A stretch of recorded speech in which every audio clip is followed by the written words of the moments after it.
Stephen was working in Central Park. He stopped 3 young boys from stealing a bicycle. One of the boys stood over Stephen and shot him 3 times. Once in the hand, once in the neck, and once in the eye.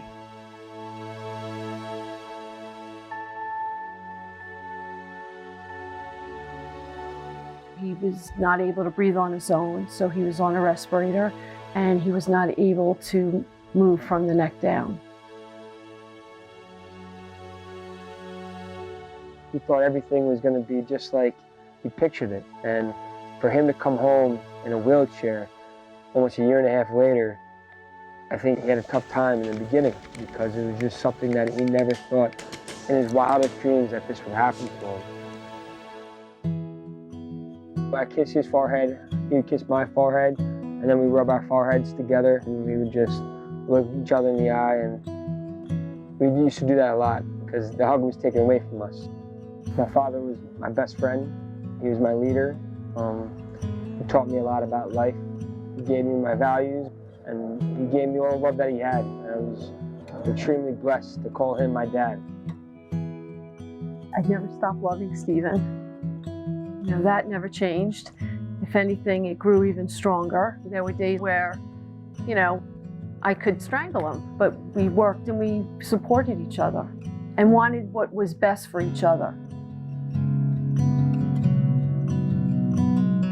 I read what Stephen spoke with a friend, and they put together words that Stephen wanted to express to everybody about what he wanted to do, and that was to forgive the young boy who shot him. My father truly believed in forgiving the young boy that shot him, and he never questioned that. He believed that love was the way, and forgiveness was an act of love.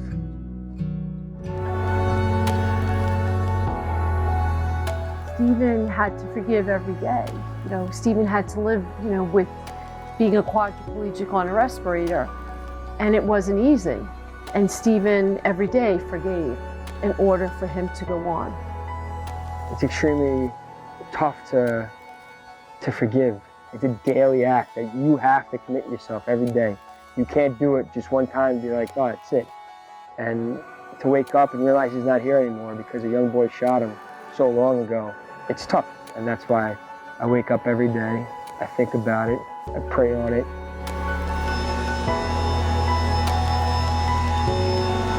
So him and my mother decided that, Stephen, you have to get out of the house.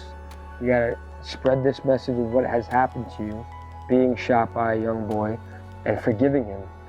And that's how it all started. And he didn't stop until 2017, and he went all over the world. His faith was something that was very important. He couldn't tell a story without talking about his faith. It was something that helped him get through, get through everything. He would tell his story, but it was amazing the stories that people would tell. We have unbelievable letters from kids who live in the inner city. They wrote letters to him saying, if you could forgive the young boy that shot you and you're not able to, hold your wife or play ball with your son, I can forgive the person that did this to me.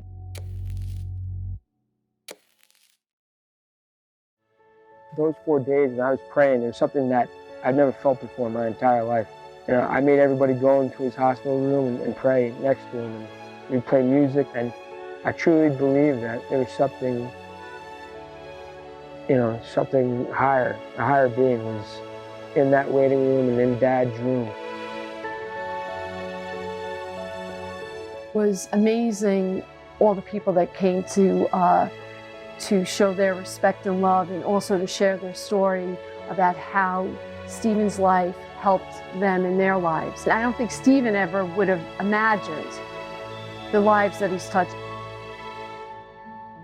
And there's times I feel something that I've never felt before, and I think it's him telling me, pointing me in the direction that, he was always wanting me to go to as a father. Like, he's here, and those are special times because I feel there's a purpose then for me in particular, and that he's trying to tell me to get things done. He always said love is the way, That's what he said all the time. So I think the teaching that he taught me the most is you can't let anger destroy your heart, and you have to let love win. The saying that Connor wants on Stephen's headstone is love is the answer. That was Stephen, love is the answer. There's some good in the worst of us, and some evil in the best of us. When we discover this, we are less prone to hate our enemies.